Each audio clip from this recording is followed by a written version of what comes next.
centre. Oh, this could be an opening. The man didn't want to have the opening. It's Lawrence Shackleton. That is the moment. The moment of matters. Hello again, everyone. Welcome back to Hearts on Sleeves podcast. It's a podcast that's all about getting it up, Hibs. And joining me to do exactly that, at the moment, we just have one of the brothers.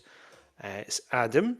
And we've also got Trunter. John, we're hoping, will join us after he finishes his dinner or gardening or whatever he's doing right now. Adam, I'm not even going to ask how you're doing, because I know how you're going to be doing after this weekend. So instead, I'm going to say, tell me one thing you did other than go to Derby and celebrate a Hearts win this weekend. Well, I went straight from the match to this like John Power event. So the singer from Cast, who was also in the Laz, and it was a kind of like acoustic show. So he was talking about his career in music, and he was also playing some songs. And then got to meet him at the end, got a book signed, got a photo with him. So I went straight from Easter Road to there, made it with about 5 minutes to spare. So I was quite lucky with the timing. I think one of the highlights of getting there was on the way there, this young Hearts fan across the road just absolutely yelled across the street like "Yes!" So I just shouted that back to him. I feel like that's going to happen a lot more. So yeah, I went. That was a really nice thing to do right after the derby.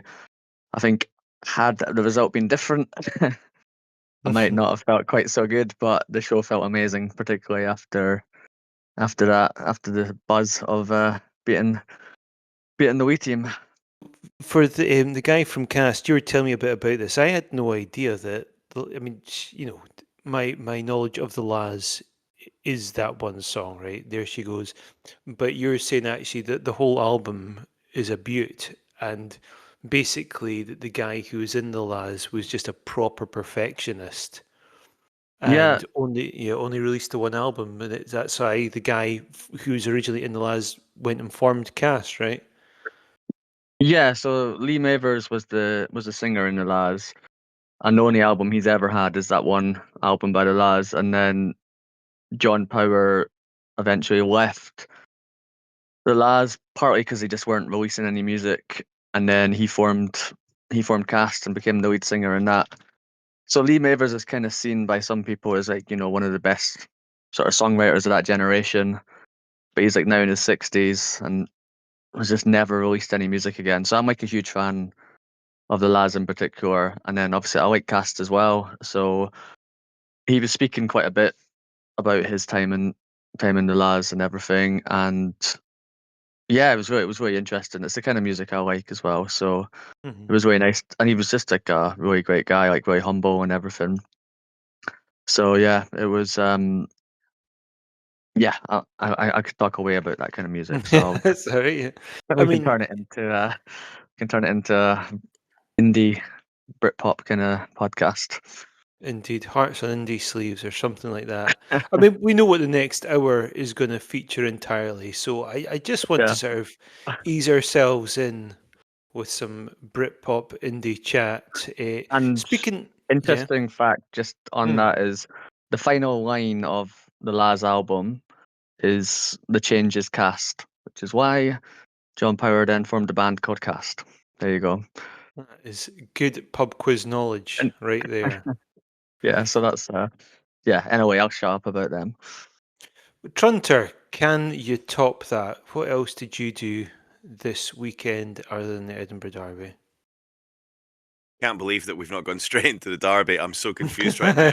But obviously, even better than the Edinburgh Derby was the reopening of Wings, which we attended and had our lunch of deep fried chicken nuggets and chicken wings before we went along to that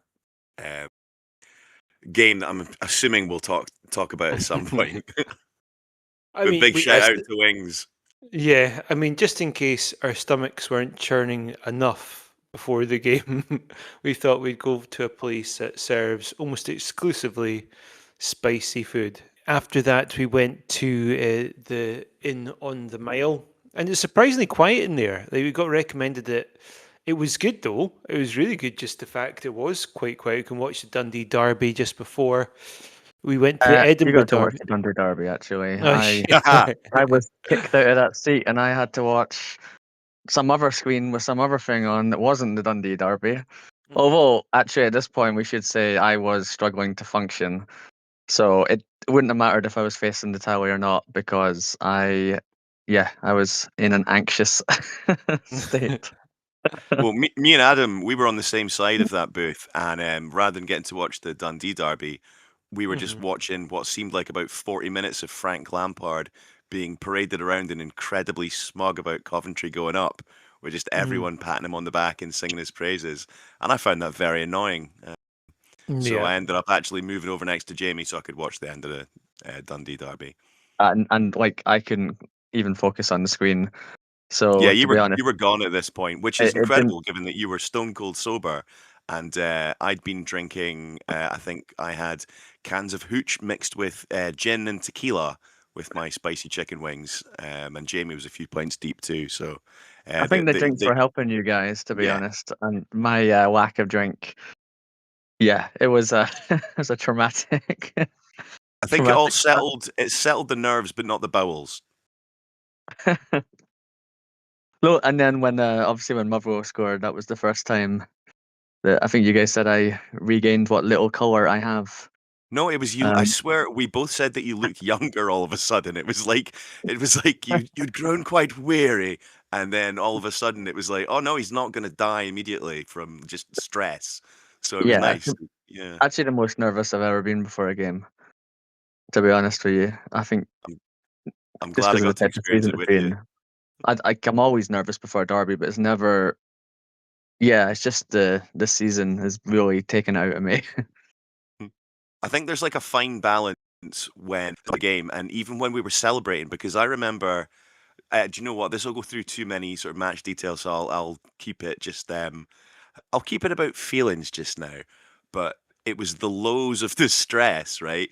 And I think at all points we were all kind of like feeling all right about things and then feeling, oh my God, oh my God, oh my God about things just because of the sheer magnitude of what the result could mean.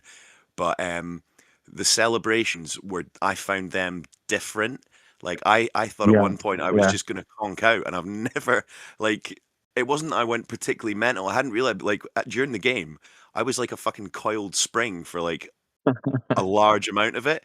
And you always say that I'm quite sort of chill and calm during like the games when we go. Yeah, Um, yeah. I like to think I'm just focused, but I just like lost rationality at certain points there. And we were all chatting in the group chat this morning about how completely shattered we were all day. Yeah, you seemed a bit different actually at the match compared to the other ones. And Yeah, I mean, I think what's happening in recent weeks in particular, the celebrations are mixed in with relief in a way that I just haven't really felt to that level before. Like even like the home games, the celebrations are just. It's like you've got all this stress, like the Motherwell game where we scored late goals. You've got all this stress in you, so the celebrations are just yeah. There's something else at the moment. it's Um, like it almost takes away some of the joy because it's such a necessity to be winning to get to like yeah, what we're looking at. So it's like it's getting past like one game is no longer one game or like a sort of short series of games. It's now like do or die time. So no, I know. until it's done, it's just going to be like fucking relentlessly feeling like this until we get over the line. That's what I think anyway. And that's how I felt. It was Absolutely. like, yeah, you get the joy of goals and the joy of results, but immediately you kind of snap back to like, but we've still Yeah. got to get this done and we've got to get this done. It's just like, oh my God, it's killing I mean, us. I'm doing my best to actually stick with joy after the matches because yeah, you're quickly thinking, oh wait, if Celtic lose to Hibs and if we beat Rangers, like you start calculating what's happening next. So that there's like a mixture of joy, relief, pressure, worrying about what's happening next week. Just all the different emotions I think in a match to a level I've never really seen. And I think one of the things that's really come out like out of the blue for me is just how invested I am in other games going on. So like if you just kind of looking ahead towards next week's fixtures, Hearts fans will probably be cheering on Hibs. Then you'll have Hibs fans cheering on Celtic. Then you'll have Celtic fans cheering on Rangers. It's just going to be so bizarre with all of the different permutations and everything. I don't know about you guys, but last night I couldn't sleep for like ages. I mean, part of that was just because I had back pain, probably from being out so much, but also just because the adrenaline was absolutely going Yeah. through me, and I just was going on Chat GPT and then having conversations with it, trying to find which game would technically be how we could win it the quickest way, so I don't have to continue this continuous game anxiety that we're going through at the moment. No, you'll just very specifically, like, you'll be thinking nothing's going to be good enough. You're going to be watching every single game like you've got some kind of mad act on, and you'll be like, oh, Jesus Christ, I need this, I need them to score now. And Exactly that, yeah. How are you all feeling today anyway, like after all the I've, stress of it all? I've spent every so often I just go on and find another video from the match, and just I've actually felt great today. Like I mean, I feel tired, just like you were saying. I actually went to sleep really late because I was just buzzing from everything. But I've just been like watching all the clips from the game, and just I felt great today. Just seeing all the different videos, seeing the players after the match, McInnes, hearing different interviews. Um, it's been a really good feeling. Like I've not been worried today. I've been more like just appreciating the result, thinking of the positive things that could happen in the next couple of weeks. It'll take a once it gets closer to the Rangers game, I'll be straight back to worry. But today's been kind of just enjoying, like appreciating what we had, because had we not won that game in those circumstances in particular, I think it would have just felt incredibly low. So I've just been appreciating it as much as I can, and yeah, really enjoyed the whole thing today. There's no pressure today, so you can just watch things back and enjoy it. I've just felt like completely exhausted. I mean, I'm the same as you, Adam. I've been looking at all the different replays, I think every possible angle from Easter Road that you could see the goal from. I've seen it, and just every um, vlogger that's done a video of it, I've Including Hibs watched. fans, yeah. It's It's a Hibs one that does it. oh Always does yeah, good that's right. views. Yeah. Is that Darren Phil Thompson or whatever his name is? Yeah, I think so. He They always have a is. good video of the heart sound. I was about to say, like, why would you Fair want to play to them. record that and then put it up on there? Yeah, Like, fair play. I would delete Oh, that. Never ever. me too. Literally of day, but there we go. You know the Footy Adventures one, that guy, what's his name Yeah. again? And Uh, you can hear, what is his name? I should know it. I just call him the Footy Adventures guy, to be perfectly English honest. guy. He's But really good. Like he yeah, does tons of yeah, he's just Scottish good. videos, Aye. and when the second goal goes in, you can hear Laurie in the background like Yeah. cheering, and you can hear a little bit of his commentary, which I've listened back to about 10. I've watched that video about 10 times. Sam North is a guy. That's it. Yeah, Yeah. really good. Yeah, and what makes it even better is when you can see like Laurie going mental. You can also see in the background Grant Hanley looking Oh yeah. stony faced, and just to add to it. And if that's not enough for you, then I would recommend going on to hibs.net. I was going to save this for later, but honestly, just take a moment now if you haven't already, and just look through hibs.net. The meltdown on there is just.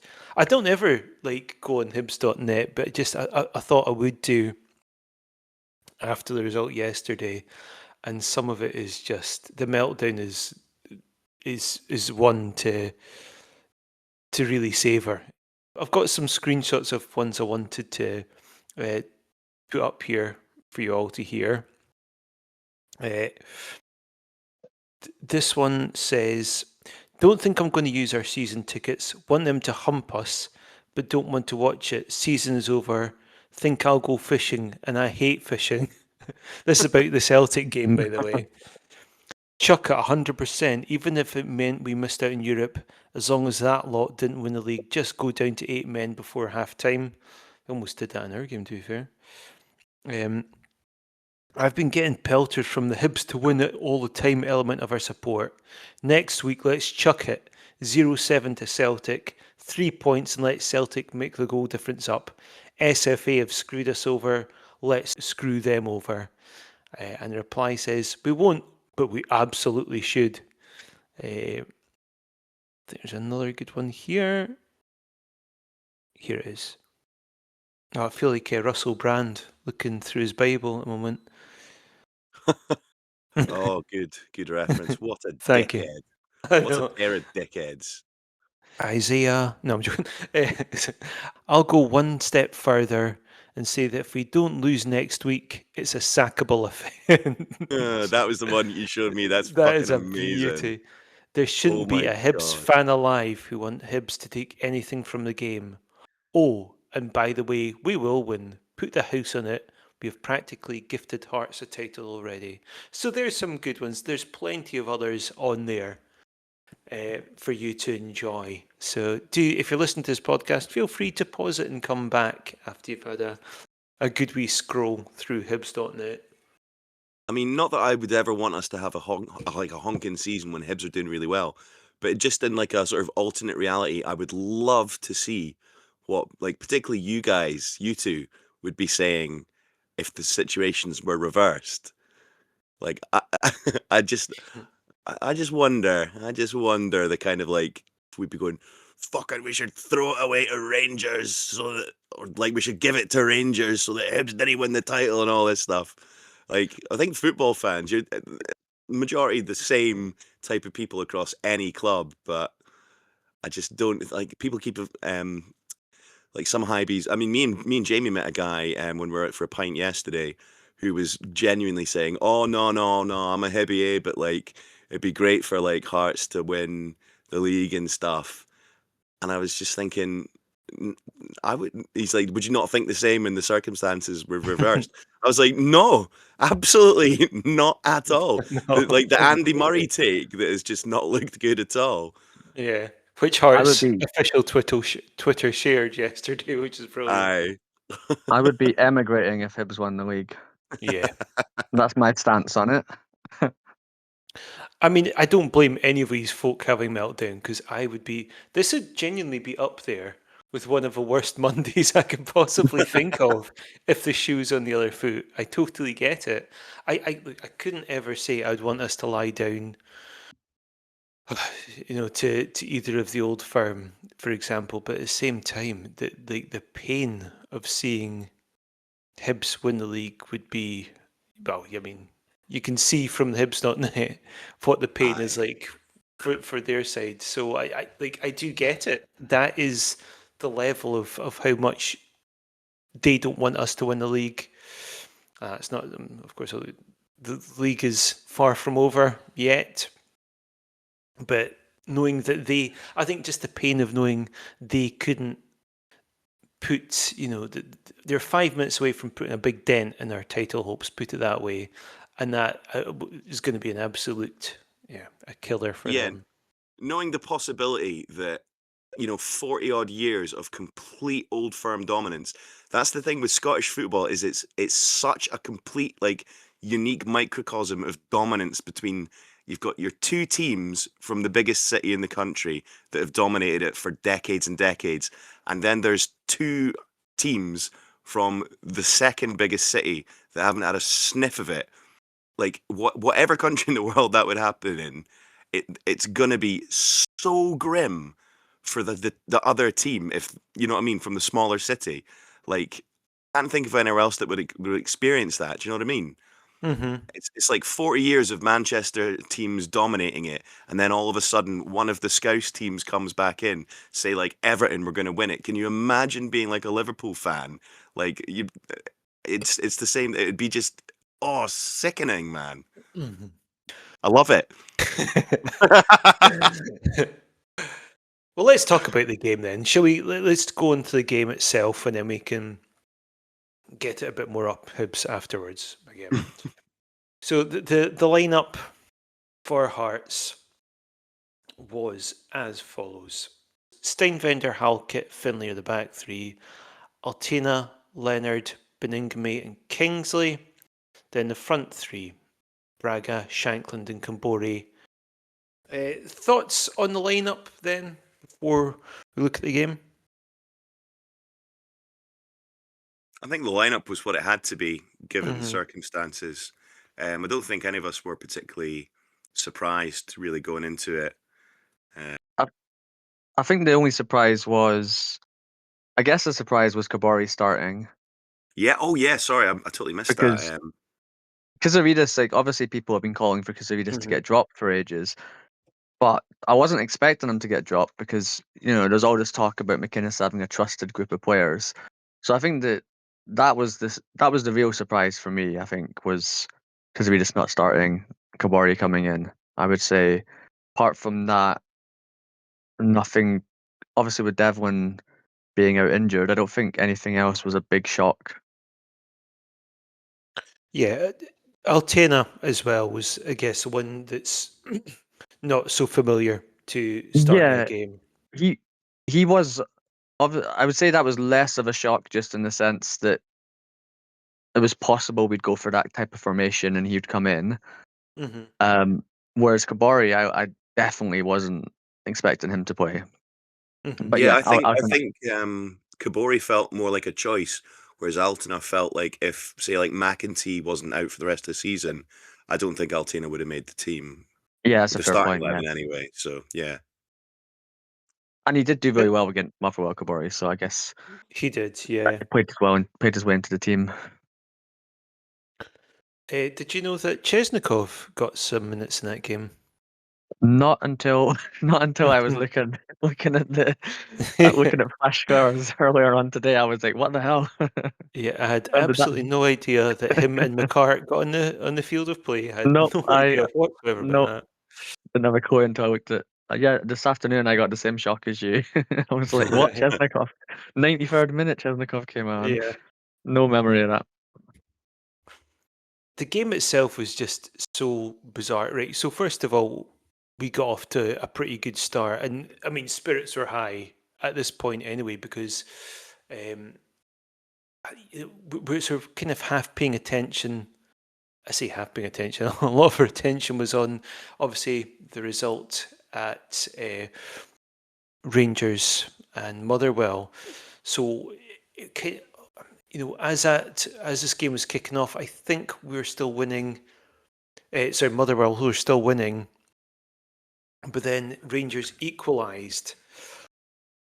However, despite the fact we started off pretty strongly, Hibs then took the lead, and everything at that point didn't seem so rosy anymore. The I think Benny really has to take the main part of the blame for this one. Like, it's a silly foul to give away in the first place, but Benny shouldn't be losing his man who there. was it that fouled? Was it Altina? Yeah, It was, yeah, Made the it was foul. Elton. Yeah, I Yeah. thought it was. Sorry. I actually kind of thought there should have been a foul before that for us, but it's neither here nor there, really, in the grand scheme of things. And of course, it was always going to be Boyle, wasn't it? You just knew he'd have some sort of part to play in the game. Um, are you guys kind of echoing my thoughts on that? Benny really needed to track him better. Is it just really well played by Boyle? It was it was well Benny. played, but it was a good free kick. It was well played by Boyle, but why? I mean, why was Benny marking Boyle of all Mm, people? Like that's their danger man, his last derby. And if you are marking him, whether or not Benny's the right man for that, how I love Benny, but how has he fallen asleep at that one? He just looks he sort of meanders in behind him when you watch certain like replay angles, and I'm just going, oh mate, that's the guy you don't want to leave. And yeah, I'd say yeah, it was Benny's fault, and you can see his reaction. Like if you watch the goal again, Benny's reaction as soon as it goes in, you can tell that he knows he's made a blunder. I actually thought Benny ended up having a good game and like making Oh, he up did. for that, but Yeah, I've certainly. You've got to blame Benny for that goal. Yeah. And also, if afterwards, when you see it going, you see Finlay going mental at Benny as well. He clearly had Benny had a job to do there, and he didn't play his part in it. One of those things, unfortunately, but it was clear that this is something they'd worked out who'd be marking who, and yeah, Benny didn't manage to do that. It was a good run, and it is a really good finish from Boyle. His celebration can get to fuck. Uh-huh. So if you didn't notice, you probably did. If you've seen the replays and reruns of the game as much as the rest of us, which I think you probably have, Boyle did a zoo piss take out of Braga. However, none of the crowd reacted to it, so fuck him. No. It was good shithousery anyway. Like, Boyle's at least one of those like fuckers on the other team that you kind of not love to hate, but I mean you can appreciate it. I mean, I'm sure they feel the same way about like Shanks. Oh, totally. Look, It's great. I respect the shithousery Good man. because the fact I'm pissed off about it shows that he did his job, right? Exactly. So I can't, moan about it too much. After that, it wasn't too long, actually, after that they went down to 10 men. It was only 7 minutes afterwards that Salinger was sent off for a red card. It was sent off for denying a goal scoring opportunity. When it happened, Adam, I was speaking to you, and I mean, we could tell straight away. In fact, you mentioned this to me, Adam. You knew it was going to be a red just based on Shanklin's reaction. Yeah, I mean, I can't believe it wasn't just given straight away, because even from, I know we had a great view at the back of the stand, but even from the other side of the stadium, I thought it was absolutely clear cut that he'd handballed it outside the box. Mhm. And yeah, the reaction of Shanklin. I've seen Shanklin react a few times to things, and I think he always gets like that when he's right. Yeah. So I'm not going to get into a VAR rant again, but I'm a bit shocked that wasn't just an instant change of the decision, because I don't quite understand what needed to be checked or why the ref didn't just instantly give it. Well, if you want to have a VAR rant, you're going to get another opportunity later on. Spoiler But alert. also, what the hell was the goalie doing? I mean, Yeah, he just just completely shat the absolutely bed. ridiculous, absolutely needless. I don't know. If I was a Hibs fan, I'd be absolutely raging about that, because really, really ludicrous decision to catch that Mhm. ball. I couldn't believe Totally. I couldn't believe it was ever in doubt. Like when we were watching that, we could see perfectly. He had like his heels almost off the line, and his arms were right out in front of him. Like it was miles out there. I was amazed it took so long to go back. We were all going nuts in the stand about it, obviously, but luckily they went back and took a proper look. But I just thought it was so bloody obvious. John, who's just joined us, actually was texting us going, "Hey, boys, it's going to be a red. He is like, yeah, he's taken Unbelievable. outside the area, clearly from where he was watching on the telly." So Guys, you say all that, but just Jimmy on Hibs.net says, I'm not having that. His feet are inside the box and it's not a clear goal scoring opportunity. Yellow free kick. But as the usual, goal they Oh, shaft Hibs. It's an the goal outrageous scoring decision to opportunity. send him off. so it's about where your feet are, not where you catch the ball with your hands. That's an No, interesting interpretation of the Yeah. rule. I know So you it's could have so you could like lie on the ground with your feet in the box and then catch the ball miles out. Would that count as? That wouldn't be a red then. That is just classic just Jimmy from Hibs.net, isn't it? lad. McGruver, however, said, absolutely fucking brain dead from Salinger, unforgivable. And I think that's the more sensible take for that one, to be perfectly honest. I He think one did of shake hands the with Steinwender in the tunnel, so don't know if he's rubbed off on him a little bit. John has now joined us, by the way. How are you doing, John? Yeah, not too bad. Pretty tired, but happy after the weekend. Hmm. Yes, we're all feeling it today, but in a good way. When you saw that, then you were like dead cert it was a red then, aye. Yeah, it was so obvious. Like you guys have said, it was just stupid, and it was so clear. It was like when you're playing in the playground with your friend or something like that, and then it's like, oh, you know they're going to score. They've got a chance. So you just go, fuck it. I'm grabbing the ball. You know, don't care if it's a handball. Yeah. That was weird. It was such a bizarre. I mean, it was a bizarre match at this point anyway. But what made it even more bizarre was around this time we found out that Motherwell had gone and beaten in the dying minutes Rangers. So like, we were all like celebrating, even though we're 1-0 down in the Edinburgh Derby. And oh yeah, the other thing that was doing my head in was like, so I'm stressed enough about the game that I'm at, the Hibs game that I'm at, but then seeing just minute after minute after minute being added on to the Rangers Motherwell game. It was 11 minutes or something ridiculous for that. And it was like no injuries. Don't think there's really any VAR at all. It was meant to be 7, I think, and it ended up being about 11 or 12, like you said. It's crazy. I had it on my phone, obviously, at the same time, and I was just sitting there looking at it going, how is that still going? Yeah. I'll just try and avoid talking about any conspiracies just yet, because there's still 4 more games to go. Plenty of time for that, I'm sure. The rest of the first half, then. Thoughts on it, John? It was a bit of a weird one, and I mean, thinking back on it, we actually did have a fair few chances, but at the time, I just kept thinking, oh, we've not really had anything, not really done enough. We've sort of taken it quite slow, but yeah, there's a few bits. It was just that final ball was lacking, or Mm-hmm. final decision.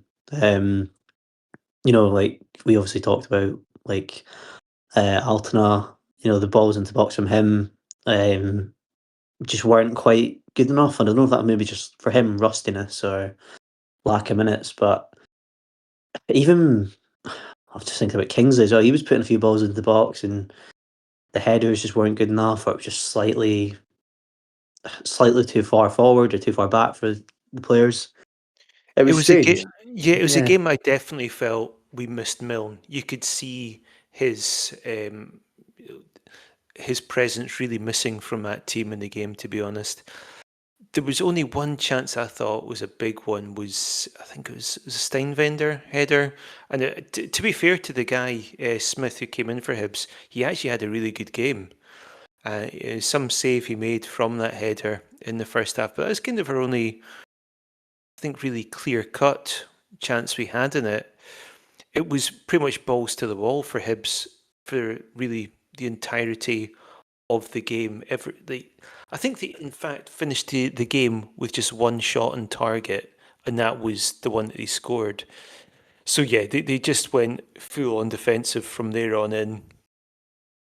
And this is something that carried on into the second half. Before we look at the second half, Adam Trunter, anything else you want to add in that first half, about that first half performance? It's a pretty strange half where you didn't want it to end because Mm.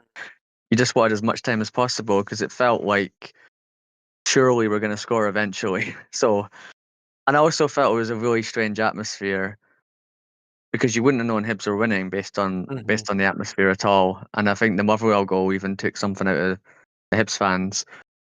So yeah, it was one of the more surreal halves I've seen, and I was a little bit worried at that point just because at that point I was really feeling like we just need to get a goal. If we get a goal, they'll collapse.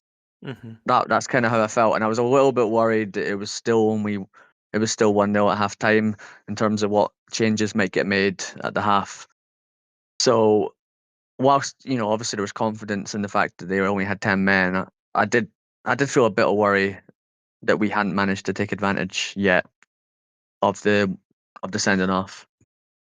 Yeah, the jambos in the crowd, you could see when it got to sort of like 35 minutes, they're going, right, we're really going to need to get a goal here.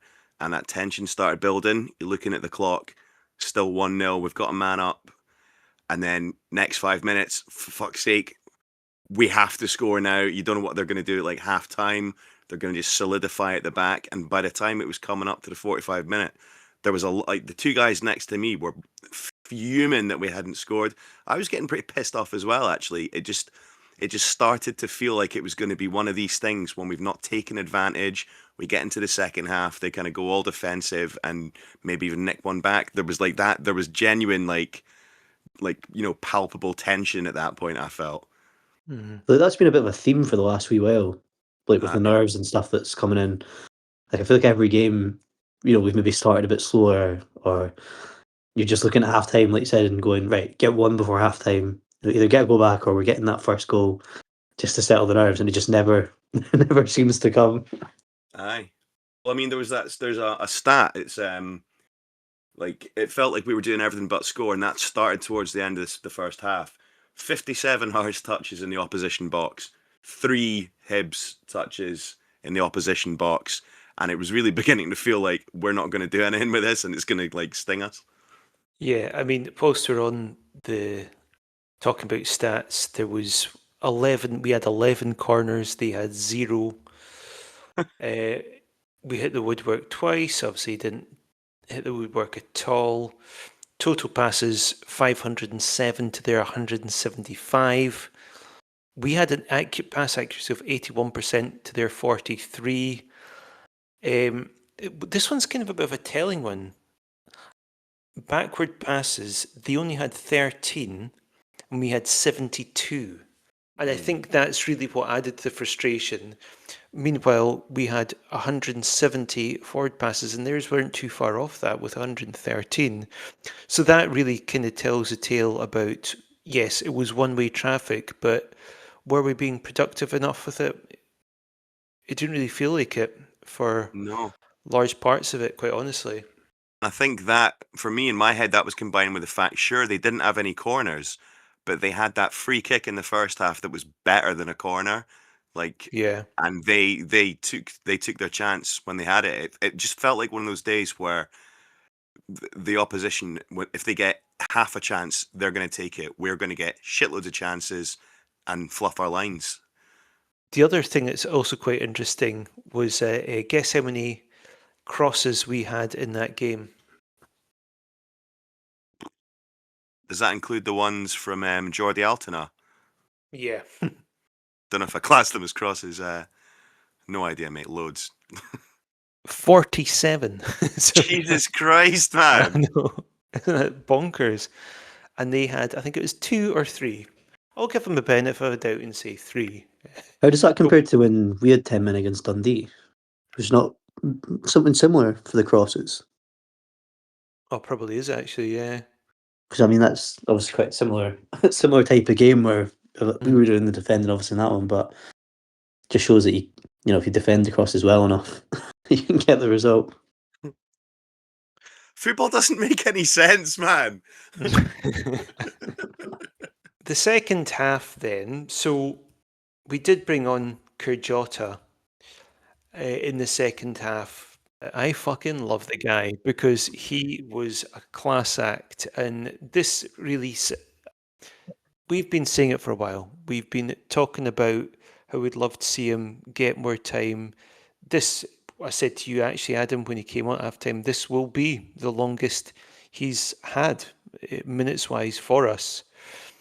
And I think he did a pretty solid job in fact, he did a fantastic job of really showing us what he can provide is in terms of not just his crossing. I think we all knew what he can provide as far as crossing goes, but just being able to get into the box and get past people in the box, he added such a different dynamic to that game. Praise for Kurjota, folks. He's an absolute class act. I mean, I reckon next season he'll be one of our key players. That's my Yeah. feeling. I think we're going to see. I feel like we're going to see signings with the analytics where maybe they're very slowly introduced to the team. Kind of like, Harry Milne came in and he was a backup at that point last season and then he ended up becoming a key player. I feel like that's the kind of thing we're going to see And I think in the glimpses we've seen of Kurjata, I mean, the assist against Hibs, not just that, I think he's shown a lot even in the limited minutes he's had. But he was just absolutely brilliant against Hibs. I mean, it felt like instead of just sort of running to the corner and crossing it in, it felt like he was just running past all the Hibs players and almost reaching the goalpost before he'd pass it back to a Hearts player because he just no one could get near him. I just think he was brilliant, and hopefully we see a lot more of him. Mr. Loverman, Saba. There we go. There's the new Heart song to be sung at Rangers. Obviously, another sort of turning point in the game came in the 48th minute when Paslak was shown a second yellow, but yeah, I think we can all agree that could have quite easily been just a straight red. Straight red, high boot in the brutal, nah. Shocking. It was another absolutely ridiculous decision by a Hibs player. Mm. I think both of their reds stonewallers, but again, if I was a Hibs fan, would really, really be unhappy. Just a needless red again. So it was really strange match that both reds, neither of them were sort of taking a player out as he's through on goal. They were both just really avoidable. And maybe it's a sign that the pressure got to Hibs. They knew this game meant so much in terms of trying to dent our title hopes, because I just felt they were both ridiculous decisions from the Hibs players. And in fairness, David Gray instantly just said they were both red cards. Yeah. So I just think it was really bizarre that he went in for that challenge, did that at all, because it wasn't needed again. The reason I mentioned VAR earlier was because I genuinely think, could VAR not have intervened here and said, look, this actually isn't a second yellow. Look, I know the end result was Paslak getting sent off. But I guess from, as far as ban, I think you get banned for another game extra if it's dangerous play, right? I'm not 100% on that, but if anyone can confirm one way or the other. But should there not have been a situation where VAR should have intervened and said this should actually be a straight red, not just a second yellow? It's a difficult one, but I wonder if maybe just for the fact that they're meant to be clear and obvious errors, I don't know if they're saying he's obviously seen it as a bad enough tackle to give him that second yellow, that maybe it's not clear and obvious enough that it should have been a straight red. Unless we just trying to be neutral. That's a fair point, but the clear and obvious thing seems to just get chucked out the window for plenty of decisions as well. I would say some of the stuff that gets overturned isn't clear and obvious, but I agree with John in general. I also just don't think they're gonna. I don't think it was a big enough thing for them to change the decision. He is sent off, From our point of view, I think it's probably better that Paslak does come back sooner rather than later, because I want Hibs to do well. Unfortunately, next one, he will be banned for the Celtic game. By the way, I just want to say I want the Hibs to do well purely because it benefits us. I want them to beat Celtic and I want them to beat Rangers. So the other ones, they can lose 10-0 for all I care. But Paslak, I think, is one of their better signings, definitely. I thought you had a pretty good first half there, and it was definitely, if I could choose one player to get sent off, it would probably be Boyle, quite honestly, because fuck him. But second would probably be Paslak, because I do think he offers something creatively that the Hibs team could carve something out with, when they're counter-attacking. And I did feel if they were going to get at us, that would be the one way to do it, is through a counter-attack. However, as soon as he went down to 9 men, I didn't feel at any point in this game they would score another. I don't know about you guys. I didn't feel any concern. I was more just concerned about whether we'd be able to score. However, score we did. and it went down as a O'Hara OG. However, it came about through a Kurjota cross and then Shankland getting on the end of it and it hitting off O'Hara. Chaos in the Dunbar end. Did you enjoy that one, guys? Oh, it was amazing. Just such a relief. I think all my celebrations in recent weeks have been a mixture of happiness and relief. And you just felt getting one goal that we'd go on and win it. So yeah, just it was a really great moment. I'll be honest, I thought that when we scored, my feeling was just that would be it. You mentioned it earlier, Adam. Just I felt all we needed was that one goal, and just the floodgates would open, particularly after they went down to 9 men. But it wasn't quite happening. There was just I do feel we improved. I mean, throughout sort of that second half. And don't get me wrong, I do think it is actually quite difficult to play against them. And McInnes made a fair point. He said, look, we didn't practice to play against 9 men. You practice to play against 11. So their whole dynamic, their whole game plan changed, and it was just basically 9 men behind the ball for them. And it was proving really difficult to break down. I don't think we did ourselves any favours, John, with that, though. I just felt we just kept on taking one too many touches. Your thoughts? When the game was on, I was saying the same thing. I was kind of going, hurry up, we need to get a goal.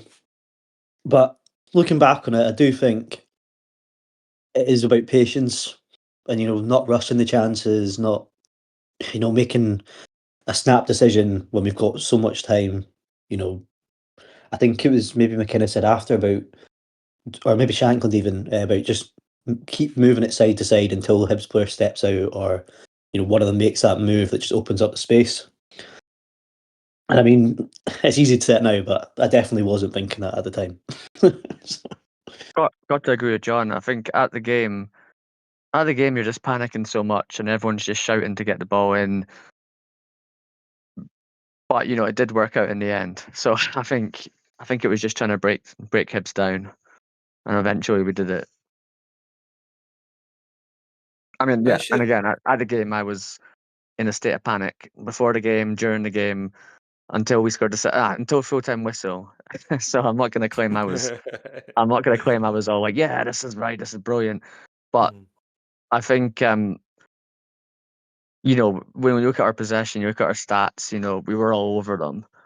And I think it was just keep going until you eventually get a chance and you eventually score.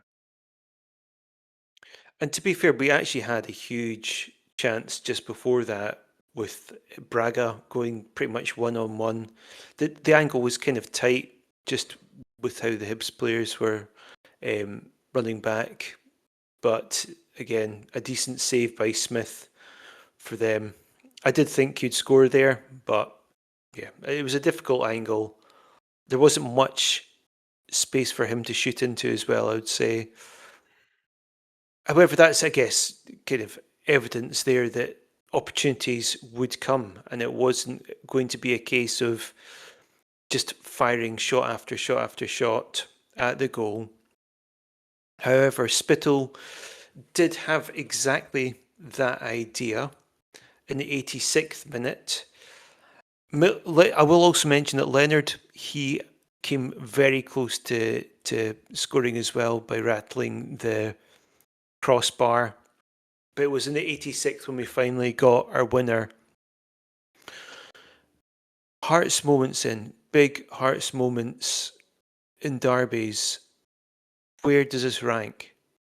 Depends with what happens at the end of the season. I mean, it's massive, obviously, but if we go in and win the league, it becomes even bigger than some other moments for me. Yeah. Yeah, if we win the league, it's the biggest ever for me. Yeah. But we kind of need to wait and see what happens. I think in terms of league matches, it feels like the biggest. It's just for it to be bigger than the 5-1 cup game, we have to win the league, I would say. Mm-hmm. It does feel like, at least in the last sort of 20 years, every time Hibs come up against us in a massive match, cup final, semi-final, relegation derby, they always seem to fuck it up, basically. So that's always quite pleasing. I was just actually thinking about this, Adam, earlier. I can't think of a single one, like a big game, as in to that level, like a semi-final, something that really genuinely means something, where they've won. I guess the one you could say would, of course, be that one where they eventually won the Scottish Cup. But that was, that wasn't a semi-final. What was it? I don't even think it was a quarter-final, that one, was it? No, I think it was earlier on, yeah. Third Yeah. round, fourth round or whatever. So, I mean, and again, in the grand scheme of things, I suppose that was a big one for them, but one that meant something, quite significant at the time. We've still never lost at Hampden against them, have we? And that tells a tale all of its own. Do you think so? This game in general, then, I want to talk about the celebrations in a second, but where does this one rank as far as games that you've been to against Hibs? What other ones compare to like the feelings you got in this game? Obviously, for me, it's number one. Mhm. Limited pool Yeah, but I can of, also include. I'll also allow you to include, ones that you've watched on TV or in the pub or on a dodgy stream. These are all count as well. Obviously, it takes a huge different meaning when you're actually in the crowd at a game. I mean, I think obviously the 5-1 cup final, the 4-0 semi-final were both amazing. The semi-final during COVID felt pretty different because there was no one there. It was still great, but no one was there. And then the other, how many? What is it? Three different semi-finals we've beaten them in. Yeah, the semi-finals where we were there in person were brilliant. I think in the other ones that stand out for me, the 3-0 game at Easter Road in the cup, where Civic scored. That was, Civic scored late on to make it 3-0. Oh, that was a good That one. that was brilliant. I also went with John. Like John's not come with me much to Easter Road. And then like the 5-1 game with the Reese, 4-0 with Burley started the season, like when we started the kind of Romanov revolution.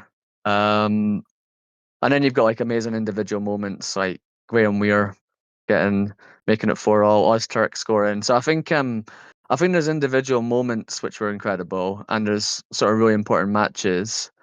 This one for me, like John said, if we win the league, this one probably this one might go to the top because the 5-1 game we won the cup and it was incredible, but I think it's too early to answer if this one is. Yeah. But in terms of celebrations, it was one of the best. Definitely one of the best celebrations because of how important it was. Like in the 5-1 game, we were celebrating, but by the time you scored the fourth and that, the game was won, so there was no nerves in the same way. But yeah, win the league and this becomes maybe the best. What about you, Jamie? I mean, yeah. So I wasn't at the 5-1 game when I had to watch on TV, but obviously that was like just a special memory for any Jambo. But as far as like actual football memories go, I think that has to be top. Just celebrating with two of my greatest friends, with a really just an incredible moment in an incredible season. I think that just ranks right up there as one of my favourite footballing memories ever. It was just such a special moment for me. Yeah, the I'm really celebration glad. at the second was just one of my favourite moments. Yeah.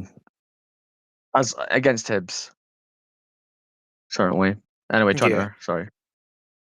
No, it's just I'm just really glad to hear that it meant that much to you guys as well. That it's Mm. because obviously in my head I'm thinking if I talk about how it was for me having not been to Easter Road in like 30 years, right? Haven't been to as many matches as I'd like to over the last sort of few decades. Um, so this was the day itself was already massive for me. And the company that I went with was incredible. The crowd were incredible. Our seats were brilliant being up there in the nosebleeds. And the potential of what this match could mean. And I know like is huge. I'll be telling my grandkids about that. Mm. And the fact that like the the pain of so much of the game and that release when we got the second goal was I just will not feel that like for a very long time, I'm sure. So it meant the absolute world to me, and like I can remember vividly just that feeling. I mean, it was a great Mm. whole day, but then that second goal and then the final whistle, and just us staying up there, like the whole, the whole Hearts like support. We enjoyed that sunshine on Leith there, and it's just never ever going to be able to forget that, nor would I want to. I'm still picturing the seagull flying about when all the high bees had already filtered out, and it was just like it's just little details like that that are going to stick with me forever and bring me joy. And I just had so much fun with you guys that day, and yeah. Mm. I can't see how someone's going to top that for me, particularly if we win this fucking league this year. Mm. Yeah, and I think same for me. Going with you two. I mean, the only thing that was missing obviously was John not being there, which would have made it even better. But like being with you two, doing the podcast and everything that's happened this year, I think that made it amazing. What was also a highlight for me is normally anytime I've gone with Jamie before to Easter Road, he's normally out of the stadium while I'm still stuck in the queue. Last time, Jamie went in a lift. He just ran. I was standing next to Jamie. He ran into a lift, and then that was it. I was stuck on my going down the stairs. So big highlight for me. One of the first times I've gone to a game with Jamie, and he's left at the same time as me. So yeah, lots of special moments yesterday. Do you know he got away from me in the Marks and Spencers at the train station as well? I looked Right. around, he was selecting his meal deal. I went to the checkout, looked for Jamie, and he'd managed to boost out and get the next Well, train. He'd just seen I it. He was like, "Oh, remember. there's one." Woof. Well, you should have seen going to Bruges with Jamie. I was like, fucking hell, I'm gonna lose him. He's a fucking ninja. I sat down the train at one point. Jamie was on a different. Turned out he was away from me, and I was like, "That's it. He's gone. He's gone back to Edinburgh." So, but no, I don't. I think running into a lift, like actually sprinting into a lift, has to have been the best escape I've seen from Jamie so far. I So mean, I was. I feel I need to interject here and give myself a bit of defence. I really don't like hearing "Sunshine on Leith" at Easter Road, and I'll do anything I can to escape it. And if you've been to, the top stand at Easter Road, you'll know what a pain in the arse it can be to get out of. I saw my opportunity with the lift door open, and I grabbed it with both hands, pushing some wheelchairs out of the way. No, it wasn't really. It was really. But yeah, that was for Yeah. and for yesterday. I really want to get home on my train, so I don't Ah, feel you're all any right. We any. we were both going for the trains anyway. It was just Mm. it was just like the puff of smoke, and it's like Batman when he's finished talking to you. Look around, Maybe, and he's nowhere. genuinely, not joking. I'm not sure if I've ever left a game with you before, Jamie. You're probably Because actually that's was the mental Samurna because away? Samurna away. I think I stayed to the end, and you were already on the train by the time I left. yeah, I'm struggling to remember actually leaving the I game have with you. it. It was it Well, no, Dundee United. I was away. There There was was once definitely there's been once that time that we ran between Central Station and Queen Street, and I was like yeah, jogging along, and you were almost like falling on the ground. That was one time when we were together. I don't yeah. even remember what game was that. That would be in St Mirren, I think. Would it have been Yeah, the because we were 2 coming all? back from. Yeah, that sounds about right. Anyway, nah. On a serious note, it was amazing, and it was enhanced by you two being there. Mhm. Um, and it was just one of those. It's one of those like there's certain things for me, like when we scored against Liverpool or we scored against Celtic, the penalty to in the 2012 Cup semi. That I think that one, those are two that I hold up as like my best kind of memories in terms of individual moments and goals. Mhm. Um, the Liverpool one partly because I was with my dad; he was terminally ill. The Celtic one because we beat Celtic in the semi final and we knew we were playing Hibs next. That game has the kind of that game has that has that kind of feel for me in terms of that moment. That moment when we got the second and just the absolute like elation and the yeah, it was just such an amazing moment. And if we do win the league, looking back at that, looking back at the Pencastle derbies, it's just going to be, they're going to be the memories are going to be even better. I really Yeah. enjoyed that we had, although he wasn't there in person, we had like our man in the studio, John, checking the VAR for us, which was Yeah. incredibly cool. It was nice to have reception in the stadium for once, eh? Oh God, yeah, because at Tynecastle I messaged Jamie saying come and sit next to us. You get it at full time. It seemed to And I'm work already on the better. train home at that point, I don't know why it's I don't know why it seemed to work better at Easter Road. I also avoided commenting on the pie that I ate because last Mhm. time I went to Easterwood with Jamie and I praised the pie, Jamie was fucking raging about it. S- and then at one point I was going to say something else, and Jamie was like, "Shut up about the fucking pie," but I was actually just going to say to him it was a good shot. Yeah, So I I wasn't in avoid, the best of spirits of that one. Yeah. I learned my lesson, and I ate the pie, didn't say a word about if it was nice or not. So yeah, I learned my lesson from the last game. You made a good point there, Adam. Actually, it's just the memories become even better, don't they? Yeah, After the fact, look, that's still going to stay with me as a great moment, whatever happens come the end of a season. But it's going to just escalate to a whole different level should we actually win the league. It's just going to become untouchable as far as football memories go, I think. And just also after, obviously there's that elation and everything. There's that strange sort of the aftershock. I turned around to Trunter and he just genuinely looked. He had like 1,000 yard stare, where it's just like complete shell shock after it. You're just like you can't quite believe what's just happened. what I would compare it to for me is when we scored the penalty against Celtic in the semi-final. We knew we had Hibs next. We knew we had the chance to have an incredible moment. So it was like, and I walked out of that Celtic semi-final. I could barely even say a word. I felt like I was going to faint. Kind of like this. It kind of feels like that Hibs game to me, that you're on the cusp of something unbelievable, and like we all left kind of almost shell shocked, and you're like elated, but you're also like, what the hell has happened? And yeah, like you said, I think if we do win the league, it then becomes even like 100 times better. But it feels similar to me to the semi-final in that you're on the cusp of history.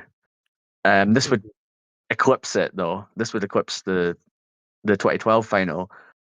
But I think that's kind of how it felt, and I really felt like if we hadn't beaten Hibs when they had 9 men, it was one of those ones where I just felt like if we didn't win that, your whole attitude, the whole attitude of the fans, the players would have changed a bit. But winning that match, no matter how it happened, just gives us this boost for the rest of the season. And to winning it in the 86th minute almost makes it better, And once again, we've seen this team score a late goal. I think I read it was 23 points we've now had from the 83rd minute Yeah, on. it's crazy, We've isn't it? got 23 points, and that just shows again, like that's how you become champions. And I feel like we're doing that so much, and we're not. We've had a spell where we're not playing brilliant. I mean, it's been a while since we've been amazing, and the fact that we're just grinding out all these results, and also even though they had 9 men, we lost the last time at Easter Road. We've been down to 10 men a couple of times this season and still won. It's not Yeah. it's not that straightforward. And the fact that they had 9 men meant they just sat back the entire match. So, you know, you don't know what would have happened if it'd been 11 against 11. But them being down to 9 meant we had a task and that they had one job, and that was to defend.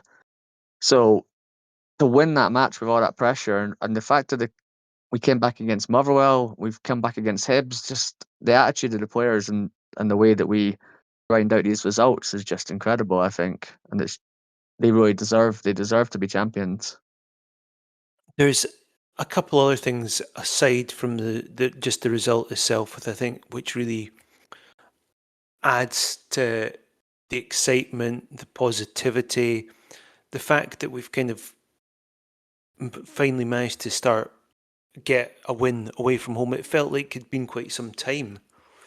31st of January, Dundee United away was the last time we won, which is Yeah. incredible. That's That's crazy. 1, 2, 3, 4 games. We went 4 games. We only got 1 point in 4 away games before, in between Dundee United and Hibs. I mean, that's just been such a big concern that we've mentioned, particularly yourself, Adam, that just our away record has become really poor. So to finally get a win away from home, I think will really help just the team in general keep a level of positivity and know that they can do it. And not just that, but Rangers now actually losing to a team that's not us and also losing at Ibrox within the same day is another huge thing. So that's, whilst our confidence is going up, that's their confidence hopefully going down. Yeah, that's a Motherwell team that was in poor form. I know they played pretty well against us, but they'd not won for a few games, so that I just didn't see that coming. Rangers, looked like they were in such good form. Yeah, just kind of having to pinch myself at the moment to know Rangers lost and we beat Hibs and 4 points ahead of Rangers now. It's just absolutely phenomenal. Also, just want to we didn't even talk about the goal itself. It was just a wonderful strike from player Spittle, one we all know he's capable of, and we've mentioned on here a few times that he just is one of those guys who's kind of flown under the radar in terms of what he can give in certain games. But again, Kurjata was the one who really made the goal, basically. Fantastic play by him. So, yeah, brilliant to see both of them really come to the fore and get us the 3 points. John, what was it like watching it at home? Pretty stressful. Not as much as probably you guys felt, but I think it's just such a weird game. It's hard to say necessarily how it was. I can't even think now. I don't know. You guys both, obviously Adam and Trent, I don't know how you guys felt being there with Jamie and just sort of. It didn't really feel real, like most of the time. But Dude, I totally know what you mean. There was something. I'm pretty sure Adam kept using the word surreal. Yeah, when I we'd said been that like, about 50 times during the match. aye. It was really odd. Honestly, the 4:30 kickoff time as well was kind of just like added to the sort of this midsummer, well, afternoons like dream thing. It was great, but It's just such a strange match, them being down to 9 men. Like, I don't think I've ever seen a derby quite like that. Because you're used to kind of end-to-end type matches, and it just wasn't that kind of game at all because of their red cards. Just such a strange match. A couple of the other things I want to mention about the game itself. A couple of former Hearts legends were in the away end. Gary Mackay was in there, as was Colin Cameron. A fantastic picture of Gary Mackay going about at the moment, looking like he might even be standing on chairs celebrating the goals. Yeah, it was after the match as well was fantastic. Just everyone staying back and singing, the team all staying back and celebrating with ourselves. I said to yourself before we went, I never actually go to the pub after a game, but after that, I desperately needed a drink just to calm my nerves as well. aye.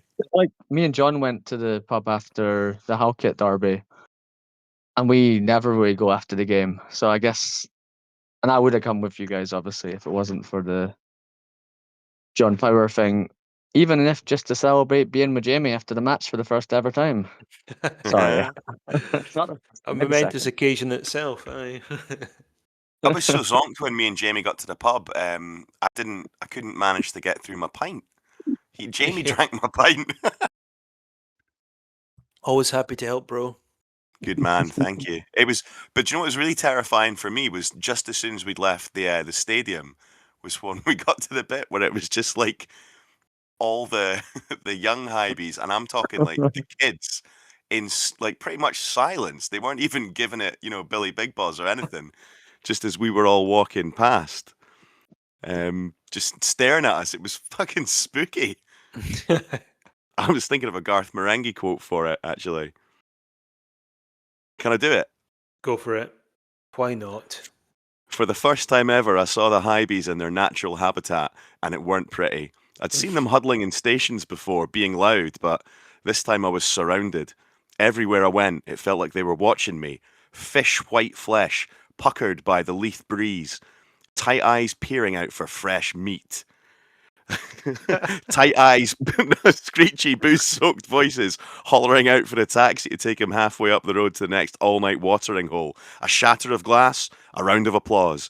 A 16-year-old mother of 3 vomiting in an open sewer. Bairns looking on, chewing on potato cakes. I ain't never going back.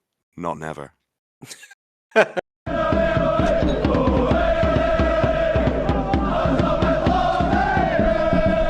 We are now 3 points clear of Celtic, and of course, we're better than them on goal difference. Rangers are now 4 points behind us. Potentially could be 7 points behind us if we win on Monday.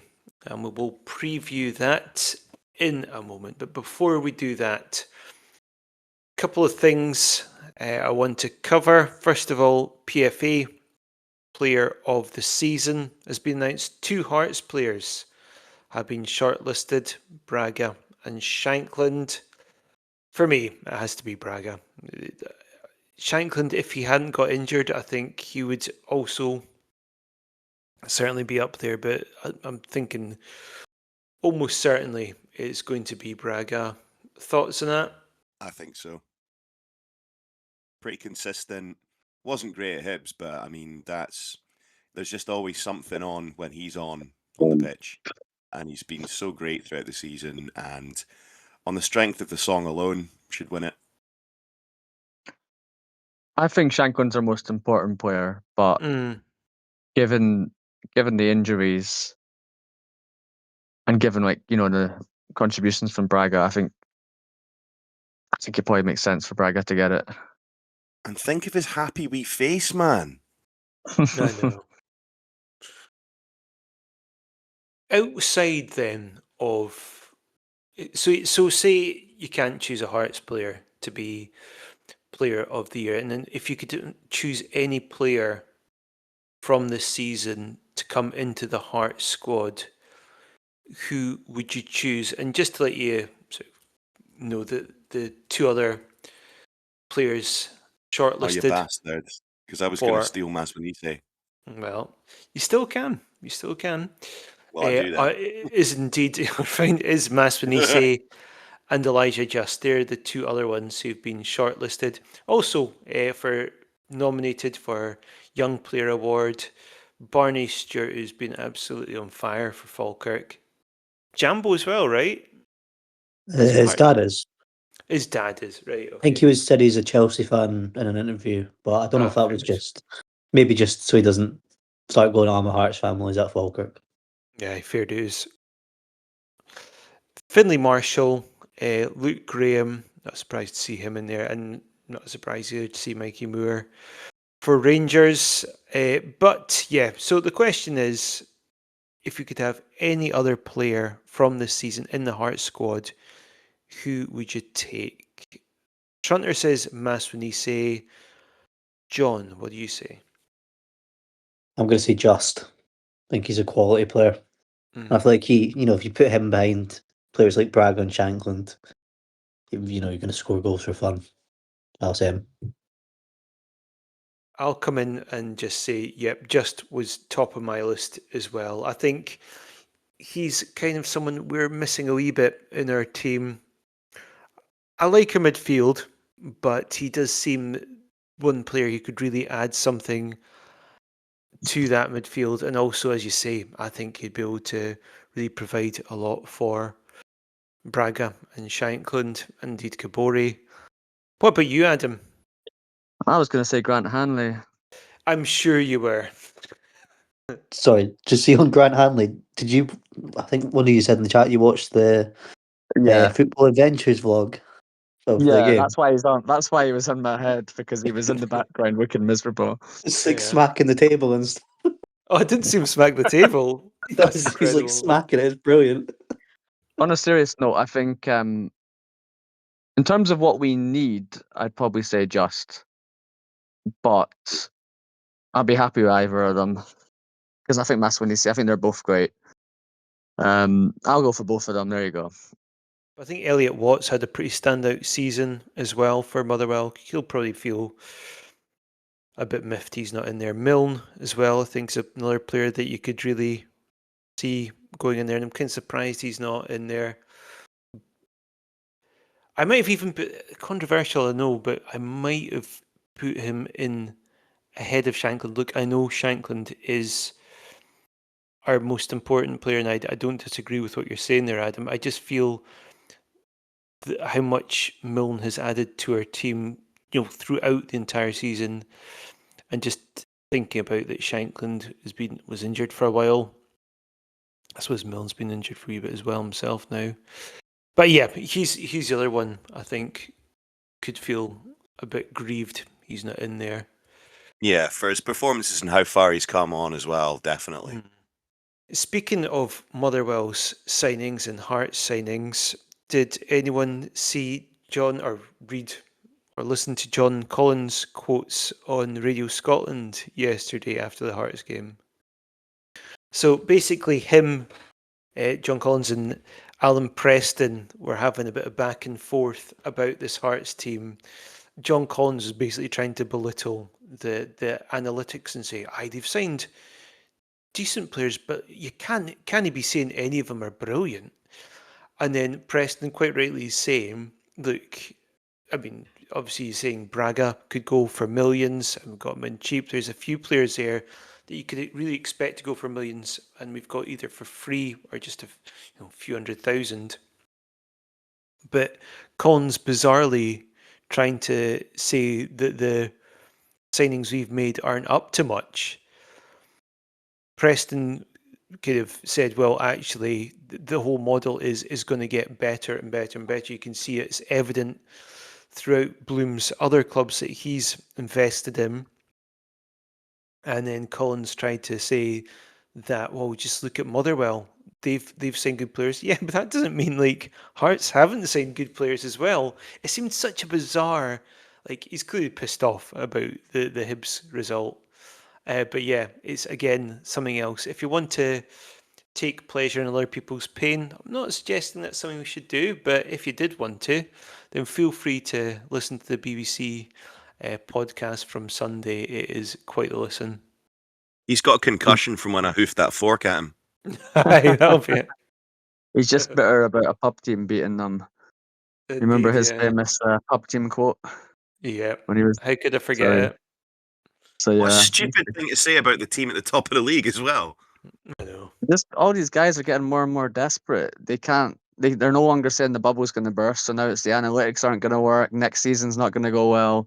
They're running out of things to criticize us for. So it's nice to see them getting desperate. And Collins has always been a total idiot, to be honest, about Hearts. I don't like what's his reasoning for us doing well then. I think he mentioned obviously Dell is a big part of why we're doing well, but it's a factor of a number. People keep saying, well, Rangers and Celtic are shite. Again, we've pointed out that actually points wise, Rangers are pretty much where you'd expect them to be. Celtic, yeah, they've had a couple of key players missing, but that team is still worth tens upon tens of millions. Yeah. And if Celtic had beaten us in every game, their points total Yep. would also not be that bad. So you've got to factor that in. That would be an extra. We've taken 7 points against them.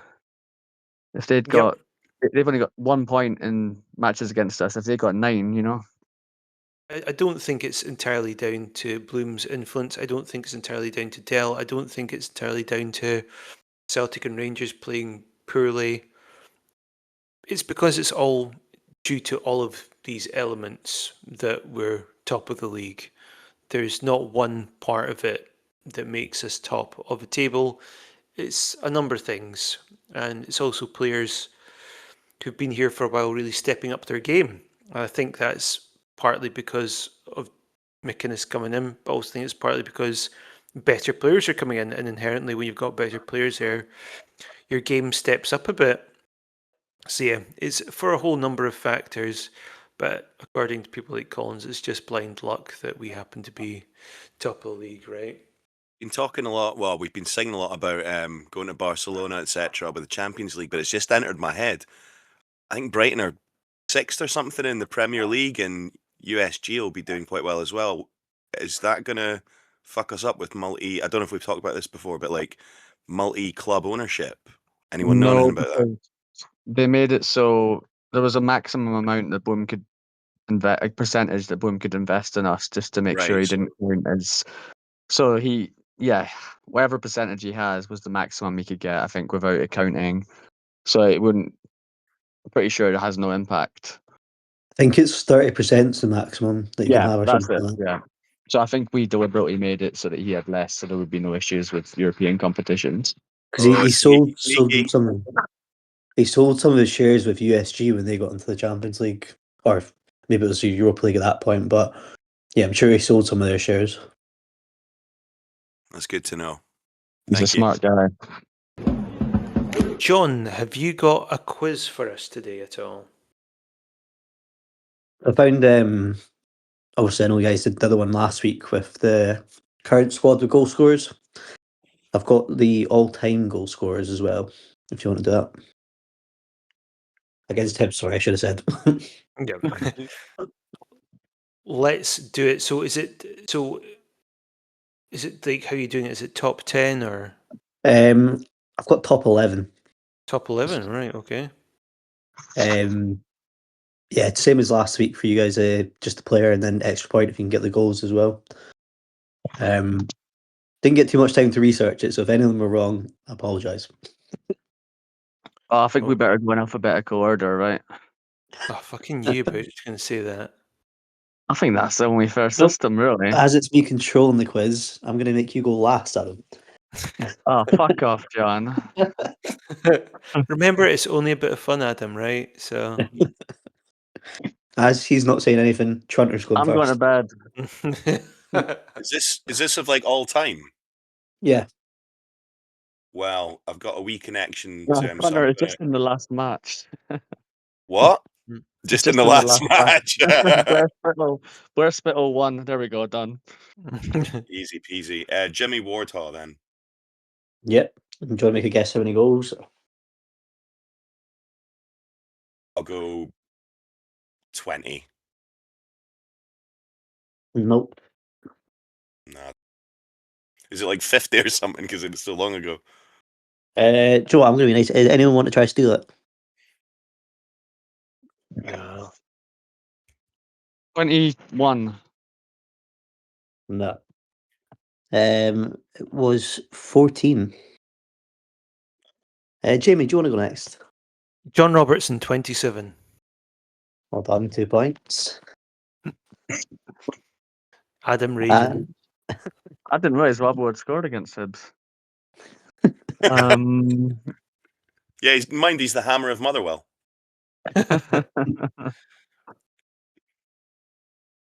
Willie Bald. Yep. And how many? 17. Nope. Again, I'll let anyone, if anyone wants to try and steal the number, feel free. 15. Nope. 20. I'll just go 20 again. That sounds about. That was 13. Ah. Back to you again, Toronto, for a player. Well, I'm just going to stick with the old fellas, so I'm going to go Barney Battles. It's not got it written down here. How many lives do we get? I'll say 2. All right. Jamie? Rudy Scatchell, 8. Not on the list. That's good because I was going to say Scatchell. Right, that's one life we'll fuse down. Adam? Paul Hartley? Yeah, how many?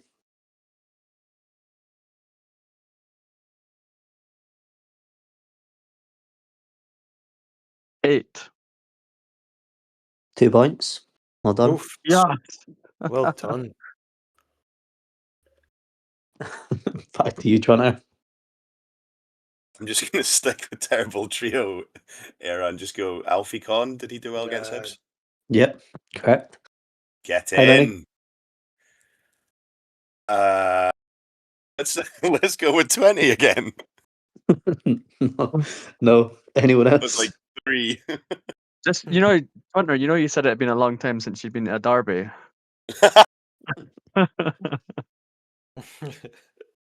Touche. What was your guess for goals? I just said 20 again. I've got no idea. 12. Nope. 15. That was 13. Oh, Oh, Adam, so close. I know, so close. Jamie, back to you. I'll go Drew Busby. Not on my list. Ah! Second life up, I'm afraid. Adam?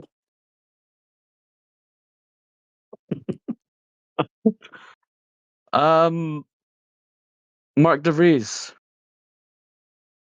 Not on here, no. He scored 4 in one What? game. He must have scored more than that. Got to be on there. Mark De Vries, surely. Like I said, this was Well. rushed, so if it Anyway, is wrong, I was thinking he scored 4 in one game. He must have scored a few more. I'll Anyway, double all check. right. Fair enough. No, I'll check for you. I'm not bothered. Hearts beat Hibs. I don't care if I lose this one. As long as Trunter wins, I'm okay. As long What as have you got Jamie's against out, me? it doesn't matter. I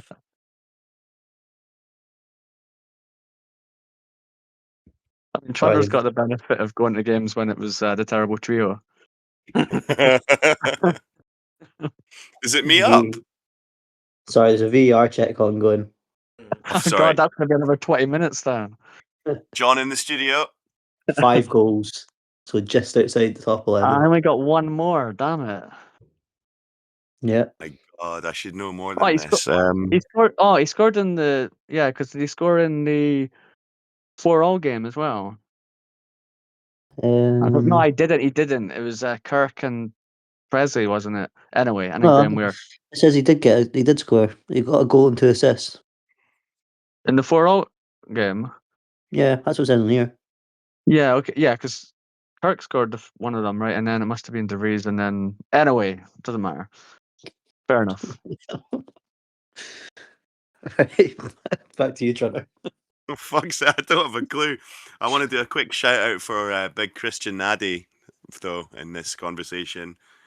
Oh, fuck no, I don't know. Neil McCann. No. No. Nowhere near it. Not exactly prolific, was he? No. That's your life going, Adam.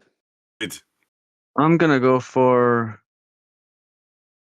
Well, it was 22 in a row. And all that kind of your John Colquhoun. No, not in here. Not writing that one down. Oh. Right. Well, that's all the life's gone. That was a good game. Good game.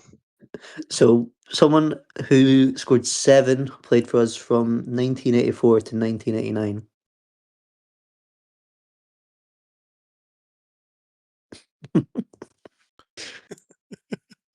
Do you want me to just give you the whole career path? The Yeah. older guys that listen to this are going to be screaming, saying that we're absolute feckless idiots. So So that if I was- Norwegian guy. Will This is not. Jensen. It's Scottish. I'm joking. According to Wikipedia, he played for Rangers before and then Partick Thistle after. Wayne Foster. No. That's just because he scored that one famous goal. He also What Rangers? managed us. He managed us at one point as well. Oh, Sandy Sandy Clark. Clark. Yeah. Yeah. Jamie got that. I got it first. Did you fuck? Oh, VAR review, John. Trotter, what do you think? Oh, for fuck. Half a point I was each. trying to think of old Hearts players. I've no idea. Half a I'm point each. asking you what you think about me or Jamie, not. What we get next Tunner, one. he's asking you who won from us two. Right, just take half a point each because you both got it. Surely, I mean, I don't think Yeah, either of yeah. you I poached think the that's a answer. fair outcome. Right, we've got another player scored 7 goals. Played for us from 1955 to 1960. Jesus. Punter. Tunner, that was your last game at Easter Road.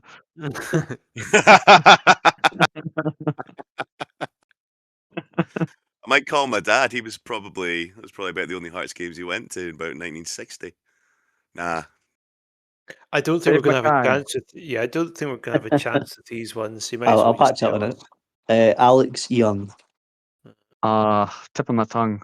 Actually, he went to Everton, right? After Yeah. Hearts. He did actually. There you go. Well done. I don't know. Quite good knowledge, right? Don't know how many goals he scored, but I know he went to Everton.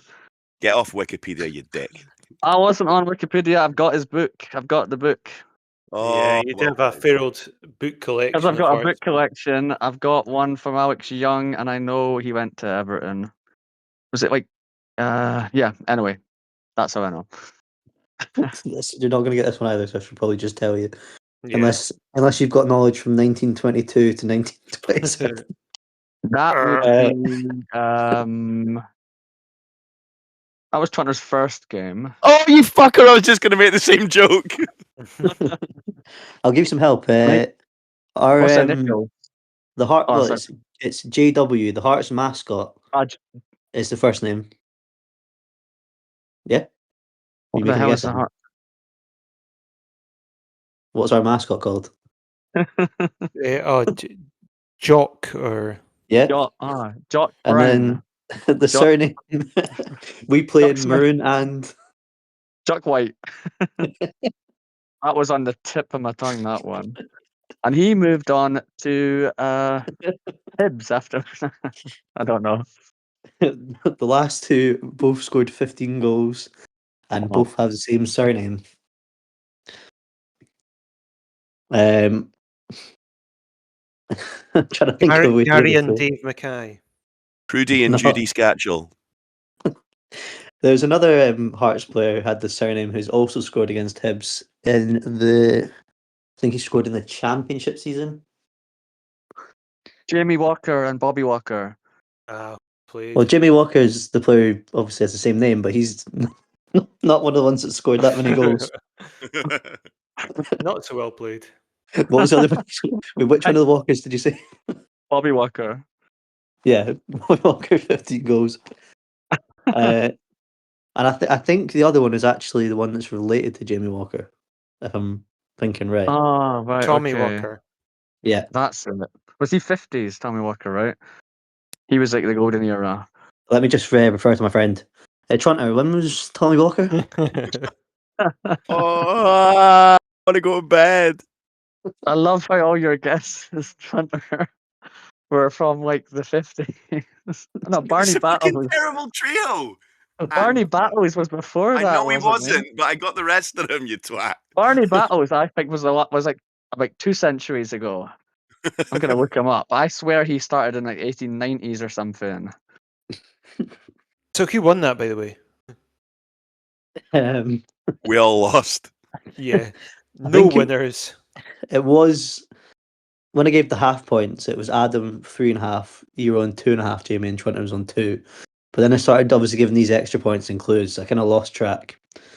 But Well, just to be safe, we'll just say Adam won. Hey, well done, Adam.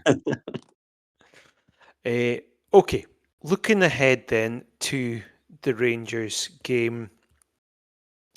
Obviously, we can't say too much preview-wise because it is still a full week away. There's certain things that McInnes have said about suggesting players may be back for it. I think Milne might well be back for it, as may well Devlin be. The good thing is it's not at the weekend, it is on the Monday, so it does give those extra couple of days for them to recuperate and hopefully get themselves match fit. Milne, I think, we can all agree if he is ready to start, he will start. I don't think there's any question about that. As good as Kingsley and as solid as Kingsley has been, Milne just offers so much in his attacking threat and creativity. Devlin, on the other hand, are you bringing him in? Do you think Leonard did enough to keep his place? Thoughts? Or indeed, actually, just put something else in there. Did Benny do enough to keep his place as well? Yeah. What are people's thoughts? I think both had their ups and downs, Benny and Leonard, in that game. I think we're criticising Benny a lot for fucking up for the goal, but he had a pretty decent game, and even the one I remember in the second half he lost the ball, and it probably stupidly he'd been cursing himself, and he absolutely gunned it down. I think Hibs were going away up their right wing. Benny went right back, got it off him, didn't take the guy out, recycled the ball. So I think Benny did a lot right in that game. Leonard was unlucky with his shot as well. I thought he was fine. I thought they were both fine. So I don't know. Don't see any reason to get them out of the team just now. I have to see it. It's just you just worry about the fitness. Mind when they were putting in the fake picture of Cammy training, and so I wonder how injured he actually is. I've got like no idea on the timeline now, but yeah. Altena doesn't get back starting, I don't think, after that. That was not great at Hibs. Mhm. What about yourselves, John and Adam? Is there anything you'd change? Would you make Isaridis start? How do you think he'd fare? How do you think he'd fare against Rangers? And what do you think about Altena starting again? I think we'll go back to normal and go for 4-4-2, bit more attacking. I think obviously with the Hibs one, we just kind of tried to set up how we could with the way they'd play, the sort of magnitude of the game, the players who had available. I think it's a completely different story when it's at home, Tynecastle. I think he'll be back to relative normality with the left hand side being Milne, Kizzy. And I think I'd have to have Devlin in if he's fit. I just think he brings Yeah. so much with winning the ball back that it's worthwhile sacrificing one of Leonard or Benny, and I think it will be Benny. Yeah. Right hand side, I think you're right, Toronto about Altena. I think he'll drop back out. I'm almost. I want to say that it'll be Krajota, but I almost think it might even. There's a high chance that we do the Milne right mid experiment again. Kingsley's been playing quite well. I wouldn't put it past McInnes playing Milne on right mid again. And then John, obviously brag on Shanks. John, with that, are you assuming that Steinvender comes in the right back? Oh, I completely forgot about him. Borchgrevink. Yeah, Steinbender right, or actually maybe Milne will go right back. I've lost the plot. I don't know. Adam, any thoughts on the team? Pretty similar to John. I think it'll definitely go back to the normal formation. I think Devlin will start if he's fit, but I wouldn't want us to start him if he's like a risk, given he's kind of been in and out with injuries. But I think it's hard not to start him. But I definitely think back to 4-4-2. I can't see Karjata starting. I'd kind of like to see him. I mean, Kazaridas had just been so far out of form that. But yeah, I think 4-4-2, probably Steinbender at right back, probably Kazaridas back into the team, Milne at left back. If he's otherwise, it'll be Kingsley. Devlin comes in, and I guess Kabari will drop out as well. It's You too could late say for me he'll to work slip out. it. But you notice he almost fell over when the Hibs goalie handballed it. He was in. But 4-4-2, basically back to normal. I would say Yeah. there'll be one or two, couple of changes based on that formation and based on if everyone's fit. Rangers have been quite interesting lately because just for the Motherwell game, there's players there that hadn't really started much. Starting again, I'm just wondering if they've got. I know they've got a couple of injury woes, like Nadiri. I think that's part of the reason why Majowski started. Chermiti, he's just a player. He's just so unpredictable. He can do bits of magic for them, but at the same time, he just doesn't have enough consistency in games. Still, he's someone I would be concerned about. I've noticed that also Suter is now dropped to the bench, as is Tavernier these days.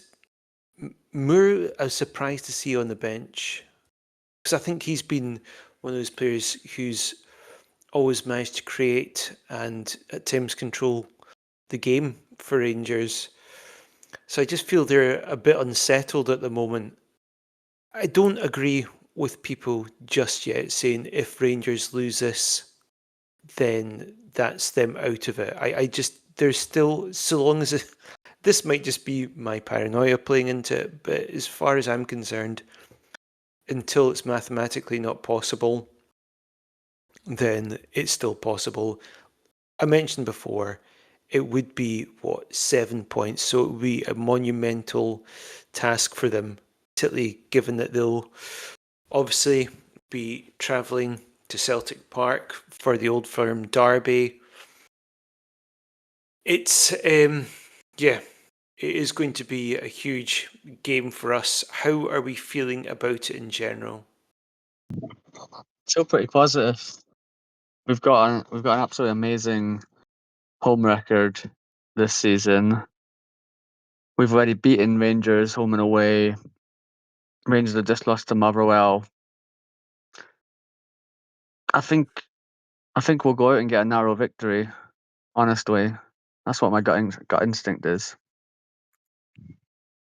I just think we're so strong at home. That's so strong at home. Our record against the top six is also just far better than any other team in the top six. So I really feel like, going by how we've done this season, we should win it. And Rangers, it just looks so nervy at the back. Yeah, look, you can see how many goals it puts, it about 8 in their last 2 games or something. The amount of goals they score is ridiculous, but the amount they concede is also pretty ridiculous. How do you think things are going to go, John? I feel like it's so hard to predict games that, like, now they've gotten to this point where everything is so important. I just really hope we start well. I think that's been the biggest thing that's been affecting us the last few games, and even the game against Motherwell. Obviously, we got there in the end, but again, it was quite a slow start. It wasn't. It's almost like the players aren't sort of going for it as quickly because they're kind of not wanting to make a mistake, maybe. But I think after on the back of the derby, I think it will be different. I think we've got to look at it now as such a massive opportunity. The players know what it means now. We can kill Rangers title hopes completely. And I think on the back of that derby, I think we'll go for it, and I'm looking forward to it. Rangers have also been one of those teams that their nerves do seem to show in big games. Trunter, Your thoughts and prediction then ahead of the game on Bank Holiday Monday. Yeah, I think we're going to be a bit stronger than we were. We've come off the back of this. Like that's maybe the slap in the face that we needed, and I think they're going to do some work on actually converting some of those. I mean, I know we'll have much less in the Rangers half than we did against Hibs and stuff. What with them only having 9 men and stuff, but hopefully there's a bit more creativity when it comes to actually finishing some chances being worked on. Positive camp, probably. I think it's going to be. I'm going to go with 2-1 Hearts. I think Jeremy's going to score first. I think it's going to be cagey as hell. He's going to score in the first half. Shanks will get one in the second. And then, of course, what's going to happen is in about the 90th minute when Benny has come on for Leonard. Benny is going to unexpectedly rifle one home left unmarked, and he's going to hit a rebound, and we're going to win 2-1. Obviously, what's going to happen, because I was pretty good with my 2-1 prediction against Hibs. Yeah, I think the only scorer I got right was, although I did predict Shanks, and he was heavily involved, so I don't know, but I think I did get Boyle right, which I don't know if I should get an extra point for, but yeah, so 2-1, there you go, that's it, easy. I'll also give a shout out to my dad because he said that he echoes your prediction of a 2-1 victory. So you both got that one spot on against Hibs. Well done. What about yourself, Adam? Prediction? I'm gonna say 2-1 Hearts, and goal scorers Bankland and Halkett. Perjotta's gonna get an assist as well. I think he comes on off the bench, gets an assist. There we go. Obs. Okay, and yourself, John? Honestly, I don't know. I can't even predict at the moment. Let my Just brain say stop working. 5-0 or something. Yeah, for 5-0, and Milne's going to score 5. Excellent. Yes. I like a nice positive prediction. I'll say 2-0. I think it's going to be 1-0. I think it's going to be cagey as fuck throughout the game. 1-0, an early goal. Well, early in the second half goal, actually, I'll say, from Braga. Then the main man in the dying minutes, Shankland, to make it 2, ease all our worries and concerns, as Hibs have also done a job on Celtic. Cheers, lads. Appreciate it. You've been kind to us in the past couple of weeks. Whatever the result, though, we will be back next week. We won't be recording on the Monday, I don't think. Maybe we'll do, maybe we won't. I don't know. It depends how we're feeling after the game itself, and depends when everyone gets back. Thanks for listening. In the meantime, do, as always, follow us on our socials, Instagram, X, and Blue Sky. You'll find us all there. And email us if you like, heartsonsleevespodcast@outlook.com. Until next week, have a good one. Cheers, folks. Bye for now. My heart